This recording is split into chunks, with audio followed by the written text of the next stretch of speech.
Hello everyone, आपका हमारे channel में स्वागत है। चलिए आज हम चर्चा कर रहे हैं भारतीय न्याय संहिता के कुछ और इम्पोर्टेंट डेफिनेशंस के बारे में। लास्ट वीडियो में हमने जाना था कि डिसऑनेस्टली, रॉन्गफुल गेन और रॉन्गफुल लॉस की डेफिनेशन क्या होती है। बहुत ही विस्तार में समझाया, आप चैनल पर वीडियो देख सकते हैं। आज हम चर्चा कर रहे हैं डॉक्यूमेंट की डेफिनेशन भारतीय न्याय संहिता के अंतर्गत क्या दी गई है। ये डेफिनेशन आपको जानना इसलिए भी आवश्यक है कि इसके संदर्भ में अपराध भी होते हैं कि दस्तावेज आकर होता क्या है। आम बोलचाल में तो आप बहुत समझते हो, किसी कागज का टुकड़ा आप समझ लेते हो, कुछ पर लिखा हो तो दस्तावेज बन जाता है। लेकिन भारतीय न्याय संहिता किस रूप में परिभाषित करती है, इसको समझते हैं। एक डेफिनेशन आपकी स्क्रीन पर दिख रही होगी, तो ये कहती है document means any matter express और describe upon any substance by means of letters, figures और मार्क्स और by more than one of those means and includes electronic and digital record. ये नई बात इसमें ऐड की है, आईपीसी में ये शामिल नहीं था। इंटेंडेड टू बी यूज्ड और which may be used as evidence of that matter. अब यहाँ पे डेफिनेशन अगर सिंपल तौर पे देखें तो इसको हम डेमो में समझेंगे तो आप बहुत बेहतर समझ पाओगे। क्या लिखा गया, किसी भी विषय को, एनी मैटर, जो आप एक्सप्रेस कर रहे हो या डिस्क्राइब कर रहे हो, यानी अभिव्यक्त कर रहे हो या व्याख्या कर रहे हो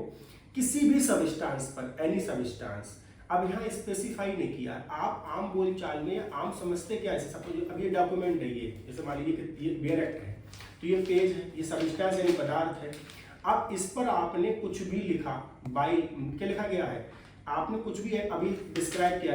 यहाँ पे लिखा गया है कि भाई ऐसा है कि सेक्शन परिभाषाएं लिखी हैं, ठीक, ऐसे अगर इधर इंग्लिश में लिखा है, इधर हिंदी में लिखा है, तो आपने क्या लिखा है, डिस्क्राइब अपॉन एनी सबस्टांस, किसी पदार्थ को कुछ भी डिस्क्राइब किया हो, किसी भी मैटर को, by means of letters, figures and marks, यानी कि आपके क्या हो गए, आपके हो गए अक्षर, हो गए अंक, हो गए चिन्ह, इनमें से किसी एक के साथ अधिक से अधिक साधन द्वारा। यानी कि मान लीजिए आप पूरी किताब में कई शब्द लिखे, कई अक्षर लिखे हुए हैं, अब एक अक्षर तो नहीं लिखा, बहुत से अक्षर इंग्लिश में लिखे, हिंदी में लिखे, तो इनको अगर आपने किसी सबस्टांस यानी किसी पदार्थ पर लिखा है, और इस बात को भी छोड़ दीजिए, इंक्लूड्स इलेक्ट्रॉनिक डिजिटल रिकॉर्ड। अगली बात पढ़िए, इंटेंडेड टू बी यूज्ड, यानी उसका आपका आशय क्या था, साक्ष्य के रूप में वो प्रयोग किए जाने के लिए आसियत हो, या उसका उपयोग किया जा सके, तब वो दस्तावेज की परिधि के अंतर्गत आएगा। यानी अब आप सपोज करिए, सब जैसे आप मकान लेने गए, ठीक है भाई, मालिक को मकान आप परचेस कर रहे हैं, तो हम सामान घर बोलते हैं बैनामा लिखवा लीजिए उसका ना, एक डॉक्यूमेंट स्टाम्प ड्यूटी करके चुका के आप एक डॉक्यूमेंट, आप जो है मिस्टर ए का मकान था, अब मिस्टर बी उसको परचेस कर रहे हैं, मिस्टर ए ने बेचा, मिस्टर बी ने खरीदा। तो यहाँ पर अगर आप देखें तो जो मिस्टर ए हैं वो मकान को बेच रहे हैं और मिस्टर बी मकान को खरीद रहे हैं, तो एक सेल डीड बनती है। भाई जो विक्रय है उसको बैनामा सामान बोलचाल में कहते हैं कचहरी की भाषा में। तो उस पर क्या लिखा, भाई ऐसा, इसकी दिशा यहाँ थी, ये गवाह हो गए, ठीक है, इसमें इतना था, इसका ये रेट था, सर्कल रेट ये था, एटसेट्रा एटसेट्रा, सब चीज़ें होती हैं। तो वो आपने उसमें नक्शा भी लगता है, फिगर भी होते हैं, ठीक है, अंक भी होते हैं, सब कुछ होता है उसमें। तो ये डॉक्यूमेंट किस चीज़ का, पहले एविडेंस, इस चीज़ को इंटेंशन क्या था, ये एविडेंस इस चीज़ का है कि भाई ये जो आपके मकान है वो मिस्टर ए ने मिस्टर बी को बेच दिया, मिस्टर बी इसके लीगली क्या है, ऑनर हैं, ठीक है। सपोज करिए भविष्य में कोई लड़ाई होती है, मिस्टर ए मिस्टर बी के मकान में जो बेच चुके हैं उस पर कब्जा करने चले जाते हैं, तो मिस्टर ए उस डॉक्यूमेंट को, उस दस्तावेज को जो बैनामा लिखा उसको कोर्ट में प्रेजेंट करेंगे कि इसको हमने इतना रुपया दे के ये मकान खरीद लिया था। तो ये इस परिभाषा के अंतर्गत क्या कहलाएगा, दस्तावेज कहलाएगा, क्योंकि उसका जो इंटेंशन क्या, भले जब लिखते समय भी हम समझते हैं कि ये साक्ष्य के रूप में यह लिखा गया है कि उसको उपयोग किया जा सकता है, उसका उद्देश्य, तो साक्ष्य के रूप में आप कोर्ट में उसको उपयोग भी कर सकते हैं, इसलिए डॉक्यूमेंट कहलाता है। अब यहाँ पर अगली बात आई है जो नई ऐड जोड़ी गई, and includes electronic and digital record. अब यहाँ पर लिखा गया है कि इसके अंतर्गत इलेक्ट्रॉनिक और डिजिटल रिकॉर्ड भी आते हैं। जैसे मैंने आपको एग्जाम्पल दिया बुक का, यहाँ पर लिखा गया इस पर। अब चूंकि आप डालते हैं डिजिटलाइजेशन के दौर में, हम नेचर को और अच्छा कर रहे हैं, तो क्योंकि इसमें भैया पेपर किससे बनता है, उसमें पेड़ों का कटान होता है, ठीक है। तो जब नेचर बची रहे, प्रकृति बची रहे, इसलिए क्या है, डिजिटल युग में बदल गए हैं, तो वहाँ पर भी आप इन्हीं अक्षर लिखे, आपने फिगर है, सब कुछ है, अगर कोई डॉक्यूमेंट है कोई आपके इलेक्ट्रॉनिक और डिजिटल रिकॉर्ड, मान लीजिए आपने सपोज करिए कोई पेपर लिखा है तो उसकी फाइल है पूरी वो आपकी, तो वो क्या होगा, वो इस परिभाषा के अंतर्गत वो भी डॉक्यूमेंट कहलाएगा अगर उसका उपयोग साक्ष्य के रूप में किए जाने के लिए आसियत हो या फिर आपके उपयोग किया जा सके। ये तो हो गया जनरल वे में, ठीक है। अब इसका हम एक एग्जाम्पल आपके मतलब समझते हैं तो आप और उसको बेहतर समझ जाओगे। जैसे सपोज करिए यहाँ पर लिखा गया, इलस्ट्रेशन में आइए आप, ठीक है, a writing expressing the terms of a contract which may be used as evidence of the contract is a document। जैसे मान लीजिए आपने कॉन्ट्रैक्ट करा, कॉन्ट्रैक्ट विधि हम पढ़ते हैं तो उसमें वही आपने ये वही बताया, कॉन्ट्रैक्ट शर्तें ये था कि मिस्टर ए अपना सामान इतने में बेचेंगे, मिस्टर बी इतने में खरीदेंगे, अगर नहीं इसने बेचा तो इतना इसका हर्जाना संविदा भंग पे इतना इसको वो देना पड़ेगा, ठीक है। ये सब शर्तें उसने खरीद ली, माल ऐसा होगा एटसेट्रा, सब कुछ उसमें लिख दिया, ये टर्म्स लिख दी, शर्तें लिख दी। अब विच मे बी यू, और अगर मान लीजिए सपोज करिए अब कॉन्ट्रैक्ट ब्रीच होता है, कुछ भी होता है, तो उस जो आपने लिखा है, जो एक्सप्रेस किया है उस कॉन्ट्रैक्ट बनाते समय, तो वो आप यूज कर सकते हो किसमें, एविडेंस के रूप में, तो क्या कहलाएगा, वो डॉक्यूमेंट कहलाएगा। समझ में, वो बात आपकी डॉक्यूमेंट कहलाएगी, दस्तावेज कहलाएगी। ऐसे इसका अगला इलस्ट्रेशन है, a cheque upon a banker is a document. यानी क्या लिखा गया, चेक बुक है, जो चेक है आपके, वो भी क्या होता है, वो आपका क्या कहलाता है, वो आपके बैंक लिखा है बैंकार पर दिया गया चेक दस्तावेज है, ठीक है। भैया आपने बैंक में चेक लगाया, चेक में आपको रुपए निकल आएगा, ठीक है, तो वो भी आपके क्या है, दस्तावेज है। तो इस प्रकार के जो भी ऐसे मैटर, जैसे आप चेक क्यों, अब इसका एविडेंस के रूप में मान लीजिए सपोज आपने चेक लगाया बैंक में, अब अगर बैंक में चेक लगाया और आपके पैसा नहीं आया अकाउंट में, तो आप उस चेक की जो रिसीविंग लेते हैं, ठीक है, तो आप दिखाएंगे हमने चेक दिया था, हमारा पैसा नहीं आया, ठीक है। तो ये सब आपके क्या ऐसे, आप power of attorney is a document, आपने सुना होगा पावर ऑफ अटॉर्नी डॉक्यूमेंट है, ठीक है। यहाँ तक कि देखो ये सारे इलस्ट्रेशन आपको पता हो प्री के लिए, क्योंकि आपसे पूछता है इसमें से क्या डॉक्यूमेंट नहीं है अकॉर्डिंग टू दिस सेक्शन, इस धारा के अनुसार क्या इसमें डॉक्यूमेंट नहीं कहलाएगा, ठीक है। तो ये आपके शुद्ध सरल रूपों में डॉक्यूमेंट के एग्जाम्पल है। अब इसको और एग्जाम्पल, अब इसमें एक चीज लिखी गई है, अगर आप देखें वो ये लिखा गया है कि डॉक्यूमेंट मतलब आप किसी भी सब्सटेंस पर डिस्क्राइब कर एक्सप्रेस कर सकते हो। सामान्य बोलचाल में हम कागज समझते हैं, कागज पे लिखा है तभी दस्तावेज, ऐसा नहीं है। ऐसा इसलिए नहीं है, अगर आपने मूवी देखी होगी तो दिलवाले मूवी थी पुरानी, अजय देवगन जिसमें थे, पागल बन गया था वो,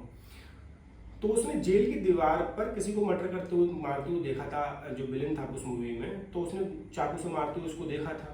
गवाह था शायद कोई, तो उसने दीवार पर ऐसे जो दीवार थी पूरी बॉल थी उस पर उसका पूरा उसने वो आकृति बनाई कि ऐसे से मार रहा था। तो देखिए आपने उस विषय को, उस मैटर को, वो फिगर है, ठीक है, मार्क मतलब चिन्ह का प्रयोग करके आपने एक फिगर बनाया कि भाई ऐसा है, ये मामला पूरा मार, तो उसने पूरा चित्र बना दिया उस पर कि उस व्यक्ति, सम्मानित व्यक्ति ने मारा। तो ये सब्सटेंस तो दीवार पे उसने बनाया है, फिर भी ये दस्तावेज कहलाएगा क्योंकि उसका उपयोग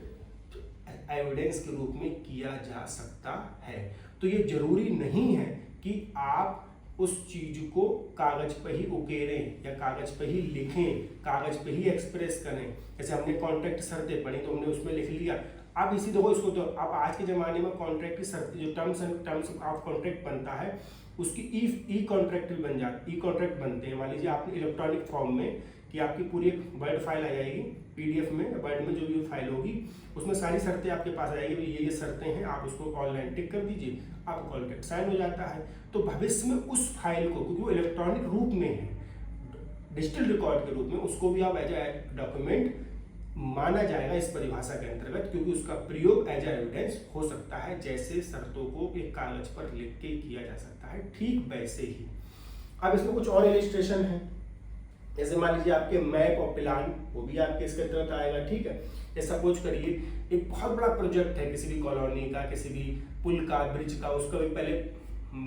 मानचित्र बनाओ, नहीं बनाओ, प्लान मैप बनेगा, नक्शा बनेगा, नहीं बनेगा, वैसे थोड़ी बना दोगे। तो अगर भविष्य में उसके संबंध में कोई भी डिस्प्यूट होता है तो उस मैप को, उस मानचित्र को, उस नक्शे को आप कोर्ट में एज एविडेंस प्रयोग कर सकते हैं या किया जा सकता है, तो क्या कहलाएगा, वो आपके इस परिभाषा के तहत डॉक्यूमेंट कहलाएगा। ऐसे ही आपके जैसे अगर आप देखें, हाँ, तो ये आपके कुछ इंपॉर्टेंट डॉक्यूमेंट के इलस्ट्रेशन हो गए। इसमें एक्सप्लेनेशन बहुत इंपॉर्टेंट है, दो एक्सप्लेनेशन है वो समझ लेते हैं। पहला एक्सप्लेनेशन ये कहता है, it is immaterial by what means और upon what substance the letters figures और मार्क्स आर फॉर्म्ड और whether the evidence is intended for और may be used in a court और नॉट। यानी ये बात देखो क्या लिखा गया है, ये तथ्यहीन है, ये हम ज्यादा बहुत ज्यादा इंपॉर्टेंट नहीं है कि किस साधन द्वारा या किस पदार्थ पर अंक अक्षर अंक या चिन्ह बनाए गए हैं। यानी ध्यान रखिएगा, जो मैंने आपको भी एग्जांपल दिया कि वो दीवार पर बना देता, कोई चीज उकेर देता, पत्थर पर, तो सपोज करिए अब मान लीजिए किसी कोई मर्डर होते देख रहा है, तो उसने मान लीजिए आपके जैसे मरने वाला है या कुछ भी हो, उसने पत्थर पे नाम लिख दिया संबंधित व्यक्ति का कि उस व्यक्ति ने, मैंने उसे मारते हुए उसने लिखा, ठीक है। अब हाँ मान लीजिए कागज नहीं था, तो उसने उसके पास में कुछ नुकीली चीज मिल गई, पत्थर पे उसने उकेर दिया। तो इसमें क्या लिखा गया, किसी भी साधन से कुछ भी करे, कुछ भी, ये नहीं अक्षर ही लिखे हो, नाम ही लिखा हो, कुछ भी जो जिससे उसकी उस व्यक्ति पहचान साबित हो सके,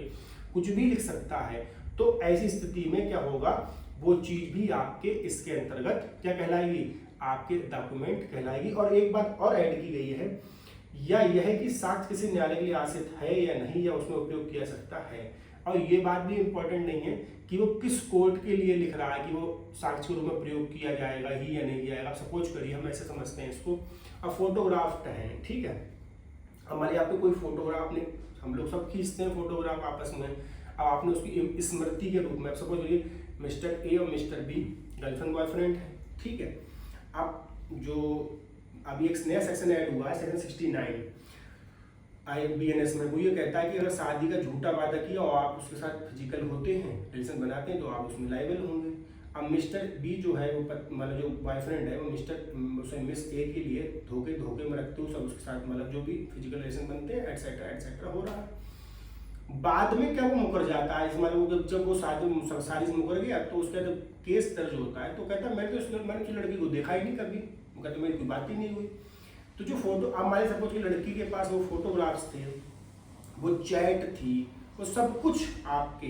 क्योंकि अब व्हाट्सएप की चैट है तो अक्षर लिखे हुए, वो डिजिटल फॉर्म में है, लेकिन अब एज अ एविडेंस वो कोर्ट में यूज होंगे, क्योंकि आप ये कह रहे हो तो इसको जानता ही नहीं हो, तो वो अक्षर जो आप लिखे वो एज अ डॉक्यूमेंट आप एविडेंस के रूप में पेश कर सकते हैं। क्योंकि जो हम एविडेंस एक्ट में परिभाषा पढ़ते हैं तो एविडेंस की डेफिनेशन ये लिखी गई है, ऐसे दस्तावेज जो न्यायालय के निरीक्षण के लिए पेश किए जाए वो क्या कहलाते हैं, दस्तावेजी डॉक्यूमेंट्री एविडेंस कहलाते हैं। और उस दस्तावेज में आप इलेक्ट्रॉनिक फॉर्म में और डिजिटल रिकॉर्ड भी एज ए डिजिटल एविडेंस के रूप में आप उसको पेश कर सकते हैं। इसीलिए आपने देखा होगा व्हाट्सएप की चैट या किसी भी सोशल मीडिया प्लेटफॉर्म की चैट अब एज ए एविडेंस प्रयोग की जाती है।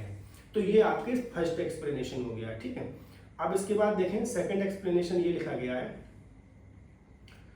ये आपके बहुत इंपॉर्टेंट नहीं है, लेकिन हाँ ये आपसे इलस्ट्रेशन इसका पूछ लेता है। क्या लिखा गया है, whatever is expressed by means of letters, figures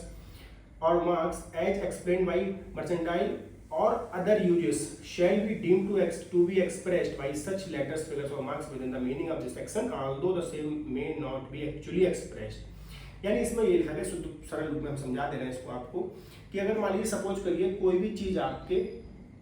जो वाणिज्य की आंतरिक प्रथा के अनुसार व्याख्या करने पर विभक्त होती है, यानी सिर्फ आप अब इसका एक डेमो देंगे तो उसमें लिखा भी गया है।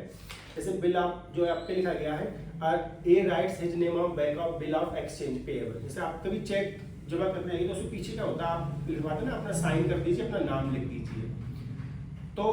आपने लिख दिया, अब वो आपने डाल दिया, तो उसका जो कमर्शियल यूज होता है, यानी प्रथा ये मानी जाती है, कॉमर्शियल तौर पर माना जाता है कि अगर आपने साइन करें तो वो साइन मैच होते हैं, तो इसका मतलब जो भी होल्डर का, उसका जो अकाउंट होल्डर है जिसके लिए भी आपने चेक काटा है, मान मिस्टर ए ने मिस्टर बी के लिए अकाउंट में रुपए डालने के लिए चेक काट दिया कि इसको कोई 5 लाख दे दीजिए,